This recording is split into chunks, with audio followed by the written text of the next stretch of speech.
भैया काहे उदास वाला हो? का कोही रे देखना बड़ी लाइन लगल बा तो दा ना तू है भिरिया में दल चढ़ा दो। उजा जल चढ़ता कि भांग चढ़ता? था बुझ गई नी यही थे थावन में बाबा बाबुलाई लहलन। अरे तो एकर कोनो उपाय बा? बानू इनता ते दो थल दली पियावे ते परी का रे? अब थू ना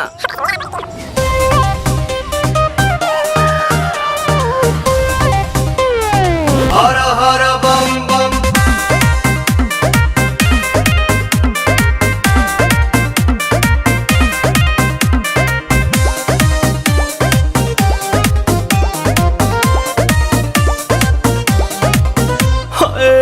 टेंशन में रहतानी काहे भोले दानी अभांगा जा छोड़ दी साफा लइकन के कहल मानी ताजा ताजा लाइल बानी अखिया खोली देख ली ना पीली पुदीना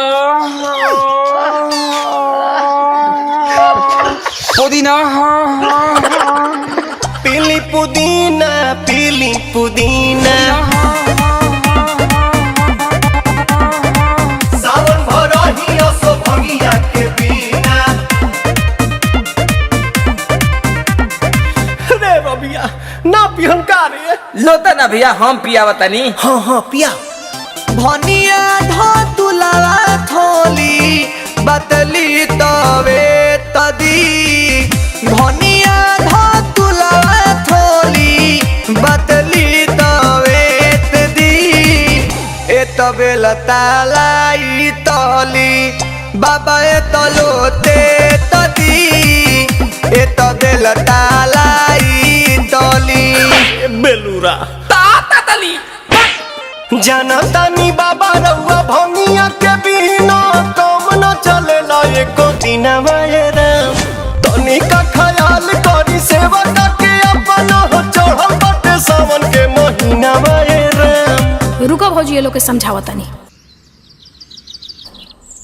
अले दादा अरे झूठो के भीड़ बाड़ा कइले हो सभे के बाड़ा झुरइले हो झूठो के भीड़ बाड़ा कइले हो सभे के बाड़ा झुरइले हो तोहर बिगड़ल काम बन जाई छन भर में बाबा के शहर में जादेव घर में बाबा के शहर में जादेव घर में बाबा के शहर में। ये बतिया ढंग से ना बोल तू जाना जल्दी। पुदीना